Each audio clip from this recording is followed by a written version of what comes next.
All right. So now we're here, and I'm going to answer a question I get all the time from my clients. And you know what? I'm just going to give it to you guys too because it's a good way to do. Um, and it's always a complex question because there's a lot that goes into it. People think they have to consider market, people think they have to consider seasons and demand. And while all of those things are true, um, there are going to be there are going to be a couple universal things here that that are always applied, right? So here it is, the perfect pricing for contractors. My name's Dan. I'm the Chief Financial Ninja here at Black Belt Ledgers, and I hope you've been enjoying my content on my channel so far. So let's take a look at this then. Getting into pricing. First, let's think about this, right? Because I want you to consider real quick, the price versus the value. And these two words are often interchanged, but they are very different things, right? So the value is what someone gets. And so you can think about it this way as like, hey, the value of the thing we're providing or a service or a product is all about the benefits, right? So we're just going to jump right into this market industry specific piece. So what's the benefits of like having an HVAC tech or an electrician or a plumber come out, right? Honestly, the benefit, obviously, is they get their problem fixed. Now, there's all kinds of things here. So I'm going to go with two examples that I like to walk through my clients with, right? So in this case, the value that we're going to get for example one, I'm going to do that here in green. In this case, we'll say example one is like, hey, they've got an overflowing toilet, right? That's all the client knows, and this is their main problem. So they call you up, they call your service, get an estimate, and they're like, well, okay, great, I need you to fix this problem, right? Because one, an overflowing toilet, like there's a lot of benefits that come from fixing that. Like one, we get rid of the smell, obviously.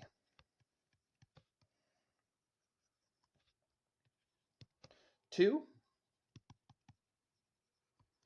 they don't have to look at a broken toilet.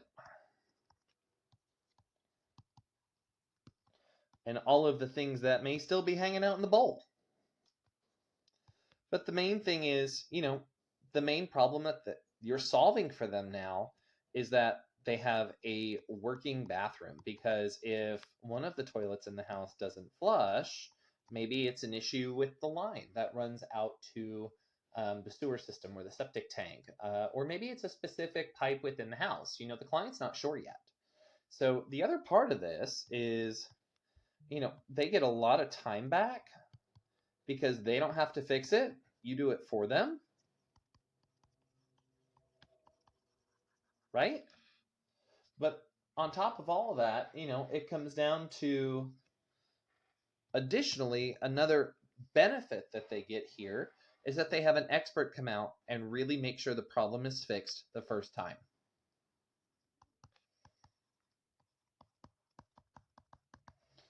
And with that comes the peace of mind that this issue won't happen again, right? So this is all the benefits that somebody gets from it. So what I want you to think about then is, if I'm giving them all this value, what price should the client pay? And this is where we come down to a couple different models, right? Some folks just want to go with time plus materials multiplied by some kind of markup.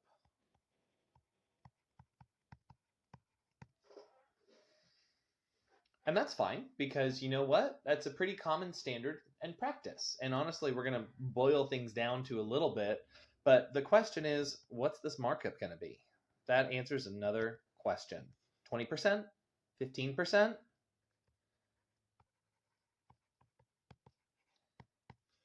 So what I want you to do is, there are some folks that will say, well, I also had a 20% markup. That way I could put a little something else in my pocket. And I'm going to be upfront with you, that 20% is actually costing you a lot of money, right? So let's take a look then at maybe a different perspective here. So maybe someone will just say, well, I'm going to charge them price, and it costs me, $35 an hour to pay somebody because I like to pay my team well. And it's the materials plus labor at $35 an hour. Well, it's actually going to need to be a lot more than that. So let me explain.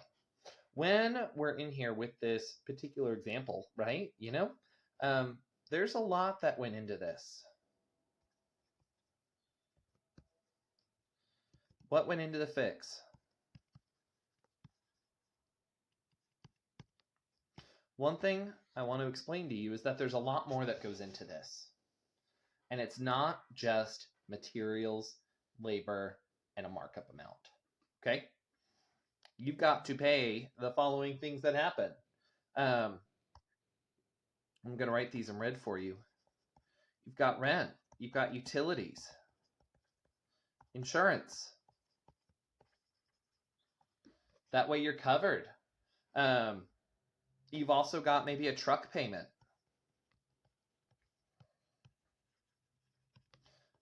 Someone had to buy the tools that you're working with, right? And so all of this comes in. These are just some of the expenses. These aren't all of them. Maybe, what about do you have an office staff? Do you have somebody that sits at a desk for you and helps route and play logistics for you? Someone that answers your phones and schedules service calls and appointments? Do you have any software that you use to help run your business? All of these things come into play. And I really want to make sure that we think about all of these things as we consider our perfect pricing model.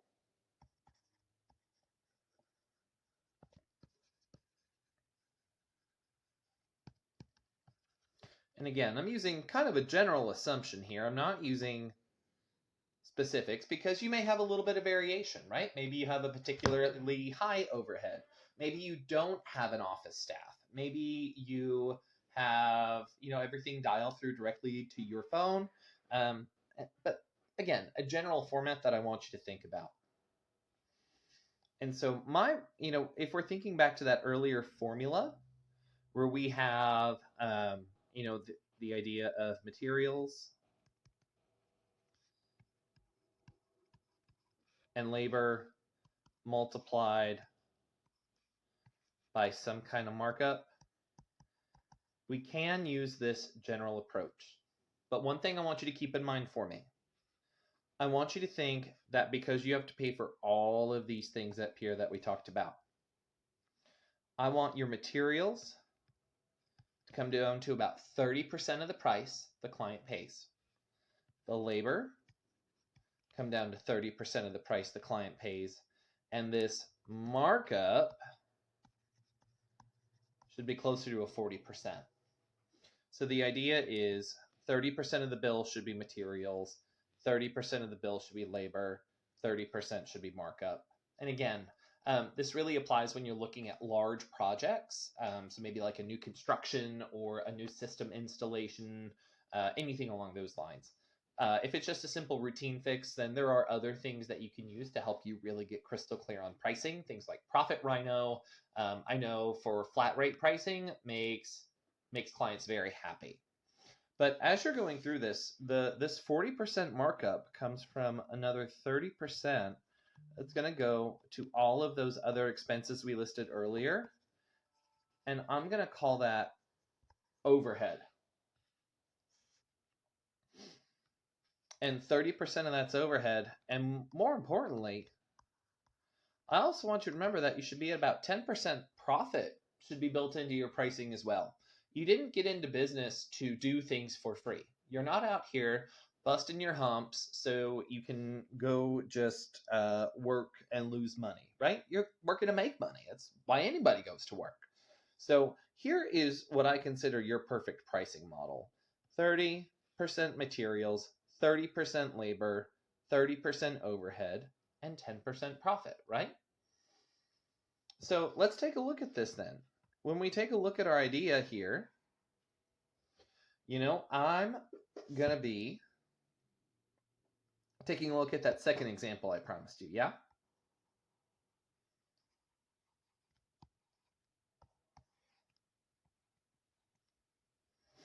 So let's take a look at this second example. The second example is I'm going to take a look at just like a duct cleaning project.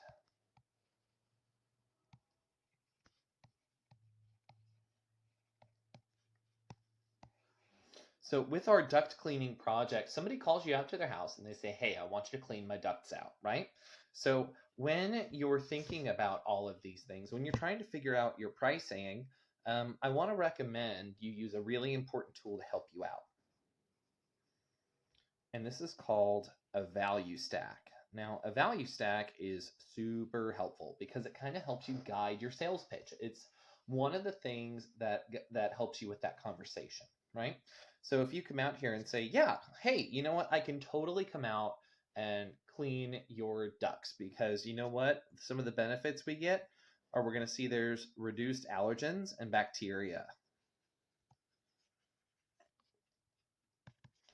And when we get all those things cleaned out of your vents, I'll bet that you're going to be healthier throughout the season, which means you're homesick less.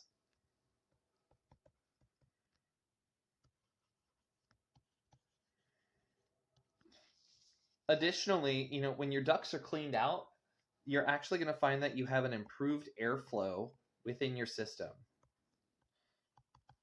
And since you have an improved airflow within your ducts, that means that your furnace works harder, your furnace works a lot less to blow the same amount of air. So you're going to find that your furnace and your heating bill is more efficient.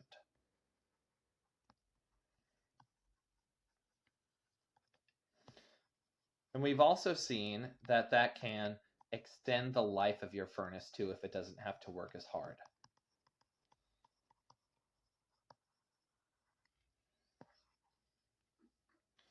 Additionally, we're going to have our team of experts come in and we have our no mess guarantee. What that means is we're going to come in, we're going to clean out your ducts, and we're not going to leave a mess around your house. In fact, we're actually going to go through and clean off the filth and the dust that's been building up on your air intake, right?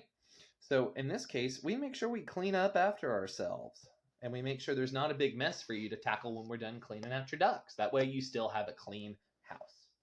So as I'm going through this, you're probably noticing that with my value stack, there's all of these are focused around those benefits we saw earlier, right?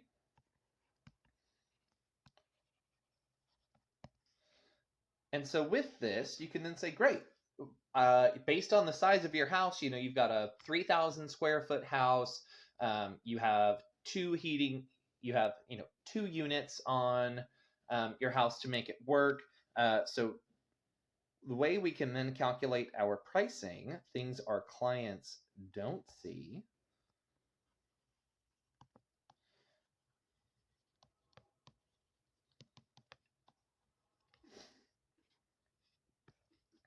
is that while I don't have too many materials, I am using a really big piece of equipment, right? So when you bought your duct cleaning system, maybe you had to figure out it had to pay itself off in 5,000 jobs, right? So you have some type of cost associated with the equipment.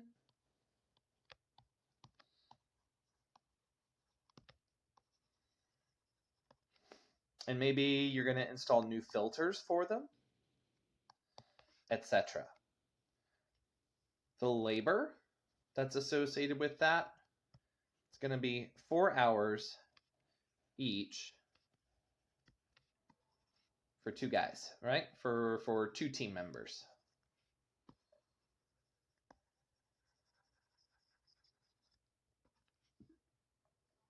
And I know that I'm paying each team member $25 an hour. And so that means I'm paying 8 hours at 25, right? So that's $200 that I have to make sure I cover to pay. I know that my new filters, and I had a total unit price of maybe say $10,000 to buy my new duct cleaning equipment, and I wanted to make sure I paid it off in 500 jobs. That means I'm going to charge $200 a job, and I'm going to charge an extra $50 for the filters. And now this markup is actually strategic because this markup is divvied down into your overhead and profits.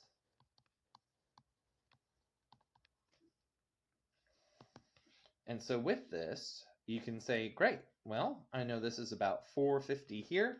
I take my $450 divided by 0.6, because each should be 30%, right? 450 divided by 0.06.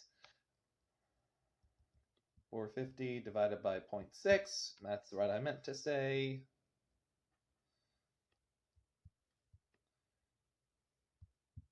Comes out to $750, right?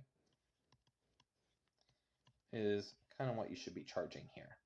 So now, what that means are these are all the benefits you get. So now when you go back to that value stack, you run your client through the value stack again, including the benefits that they get, and you're going to get all of this for a one-time fee of $750. And now your client says, I'm getting all of these values, a no mess guarantee. I don't have to replace my furnace as frequently because those things are expensive. Like, there's a lot of value versus what they're paying. So when it comes down to perfect pricing, right? Think about a 30, 30, 30, 10 split. 30% materials,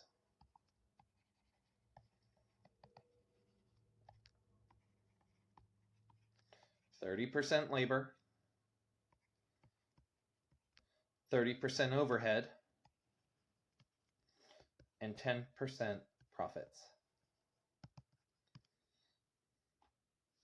And there are a couple really kind of genius ways that you can do this, and this is a pretty common practice in the industry, because the final question is, how do I spin this to my client?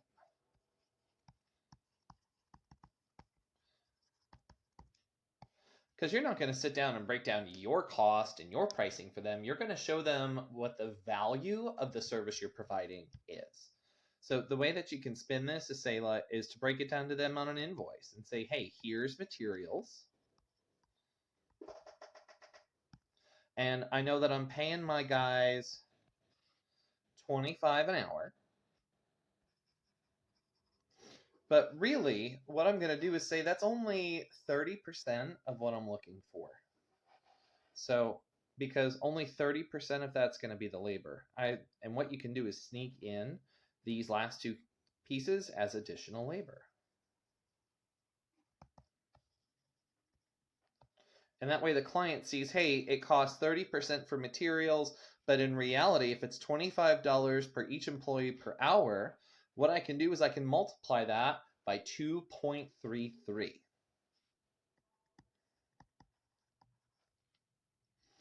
Again, 30% gives us that double, and that 10% gives us an additional 3.3, right? So when I multiply that 25 by 2.33, that gives me, hey, I'm actually going to be charging closer to $60 per hour on the client side.